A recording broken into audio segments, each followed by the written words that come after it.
Hi friends, welcome back to our channel. অনেক দিন পরে একটা বড় ব্লগ শেয়ার করলাম। সেটা হচ্ছে যে আমরা বেরিয়ে গেছি এমজি রোড যাব। আর এটা হচ্ছে আমাদের নতুন এয়ারপোর্ট যশোর রোডে। সবাই জানেন যে কয়েকদিন আগে আমাদের এই এয়ারপোর্ট 1 নম্বরে যশোর রোডে নতুন মেট্রো স্টেশন হয়েছে। তো সেটা উদ্বোধন করতে এসেছিলেন প্রধানমন্ত্রী। তো আমরা পাশ দিয়ে যাচ্ছিলাম।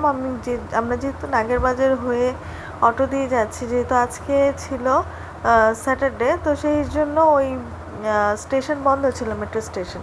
ফার্স্টে তো আমরা সেটাই ভেবেছিলাম যে আমরা এখান দিয়েই যাব একেবারে এমজি রোড, বাট যেহেতু বন্ধ ছিল, স্যাটারডে সানডে বন্ধ থাকে, সেই জন্য আমাদের আর ওটা হলো না। সেটার জন্য আমাদের খুব মন খারাপ ছিল। আর এটা হচ্ছে এইচএমবির পাশ থেকে, সবাই জানেন, সবাই চেনেন, যারা যারা চেনেন এয়ারপোর্ট 1 নম্বর। তো আমি দেখছিলাম আর কি যে মেট্রো লাইনটা কোন দিক দিয়ে গেছে। তো এই তো আমরা মোটামুটি চলে এসেছি এমজি রোড।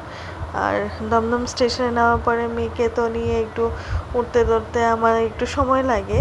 তো অর্পা আর জয় খুব হেল্প করে আমাকে। কোথাও গেলে তো আমি অর্পাকে ছাড়া যাই না, আর জয় থাকলে তো আরও ভালো, ওর সাথে কোনো কথাই নেই।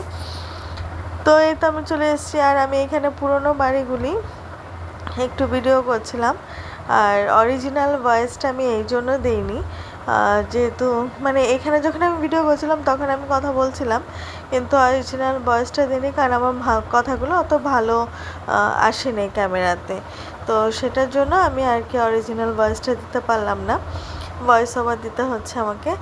আর এই তো আমি তো রাস্তাঘাট কিছুই চিনি না, তো ওদের পেছন পেছন যাচ্ছি। ওরা চেনে সবাই, অর্পা চেনে না, অর্পা ফার্স্ট টাইম যাচ্ছে, কিন্তু তানিয়া আর জয় হচ্ছে আগেও গেছিলো।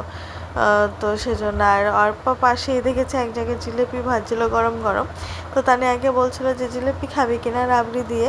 এবার আবার ওরা ডিসাইড করছে যে এখন খাবে না, পরে খাবে।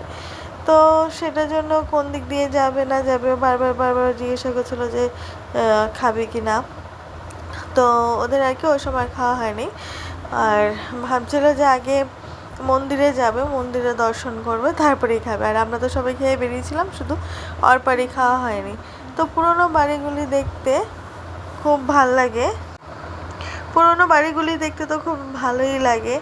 আর আমার তো মানে আগের দিনের বাড়ি টাড়িগুলো যখন দেখি না, তখন আর কোথায় যাচ্ছি কী করছি সেগুলি আর আমার মনে থাকে না।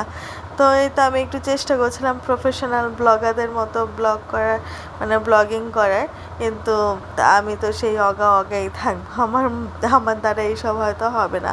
তারপরে যতটুকু পারি স্মৃতি ধরে রাখার চেষ্টা করি। আর আমি বললাম না যে আমি কথা বলছিলাম, তা আমি এগুলোই বলছিলাম যে এই জায়গার পিলারগুলি এত সুন্দর, মানে পুরোনো বাড়ির স্ট্রাকচারগুলি এত সুন্দর, দেখলে শুধু দেখতে ইচ্ছা করে। তো সবাই আমাকে রেখে আগে আগে বেরিয়ে যাচ্ছিলো, আবার আমি ধরে ধরে নিয়ে আসছিলাম। এই তো আমরা চলে এসেছি সেই সিদ্ধিবিনায়কের মন্দির।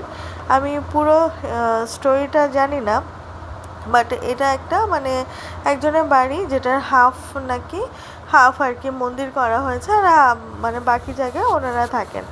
আর এটা মানে খুব ভাইরাল হয়েছে আজকাল, যেহেতু গণেশ পুজো চলছে। তো যেহেতু ওরা আসছিল, তা আমি আর গুলটি আর কি ওদের পিছন পিছন চলে এসেছি যে আমাদের নিয়ে চলো। আমার তো নর্মালি কোথাও যাওয়া হয় না, একা একা রাস্তাঘাট অত ভালো চিনিও না, তো সেটার জন্য ওদের সাথেই এসেছি। এই তো প্রথমে অর্পা বলছে যে কিছু কেনার, মানে প্রসাদের জন্য কিছু কিনবে, ওইখানটাতে দোকান। তো আমি বলছি ঠিক আছে কেন, আমি এখানটাতে ভিডিও করি। তো এই তো আমরা ভিতরে ঢুকে গেছি। আর ওই হচ্ছে আমাদের সিদ্ধিদাতা গণেশ। আর আমার একটু ক্লিপ আগে পরেও হয়ে গেছে। আর আমরা যখন প্রণাম করে বেরিয়েছি, আমাকে দিয়েছে পান, অর্পাকেও দিয়েছে পান। আর পানটা নিয়ে যখন আমরা বেরোচ্ছি, আমি তো পুরো টপ মুখে দিয়েছি। আর ওরা আবার মানে বেরিয়ে যাওয়ার পরে ওরা হচ্ছে জিলিপি খাচ্ছিল, সেই বলছিল না গরম গরম জিলিপি ভাজছে ওইখানটাতে। তো আমরা বেরিয়ে এসেছি, ওইখানেও ভোগ খেয়েছি আমরা, খিচুড়ি দিচ্ছিল, আর দিচ্ছিল হচ্ছে লাড্ডু।